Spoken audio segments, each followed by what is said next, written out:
unable to find stable footing. "David, please," she said, her voice rising in panic. "I don't understand what you're talking about. Help me out of here. This isn't funny." But David was already reaching for the freezer lid. Margaret saw it coming and tried to grab the edge, but her hands were already starting to feel numb from the cold, and she couldn't get a solid grip on the smooth metal rim. The heavy lid began to close, and Margaret's world started shrinking into darkness. "David, no!" she screamed, pushing up against the lid with all her strength. For a moment, it seemed like she might be able to keep it open, but David's leverage from above was too strong. "Please don't do this. Whatever's wrong, we can fix it. We can talk about it."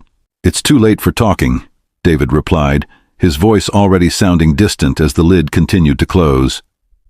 "You were going to leave me anyway. I found the divorce papers on your laptop.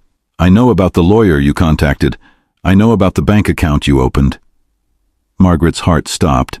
She had been researching divorce attorneys and had started the process of protecting her assets, but she thought she'd been careful about covering her digital tracks. She hadn't even made a final decision yet. She was just exploring her options, trying to understand what a separation might look like. But David's surveillance had apparently been more thorough than she'd realized. The lid was almost closed now, with just a few inches of gap remaining.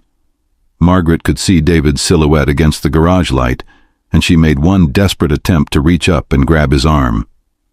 "David, I wasn't going to leave you. I was just scared. We can work this out." But even as she said it, they both knew it wasn't true. She had been planning to leave him. The controlling behavior, the financial deception, the constant monitoring, it had all become too much. She had been building up the courage to ask for a separation, to suggest marriage counseling, to find some way to either fix their relationship or end it safely.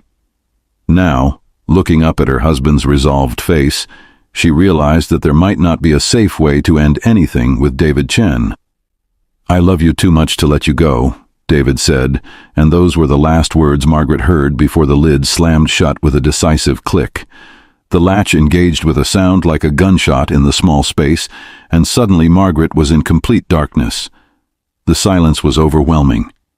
Margaret had never experienced darkness so complete or silence so profound. She could hear her own heartbeat, unnaturally loud in the confined space, and her breathing, which was becoming rapid and shallow as panic set in.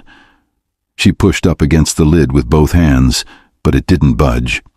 The latch held firm, and the lid was too heavy for her to lift from her awkward position lying on her back. The cold was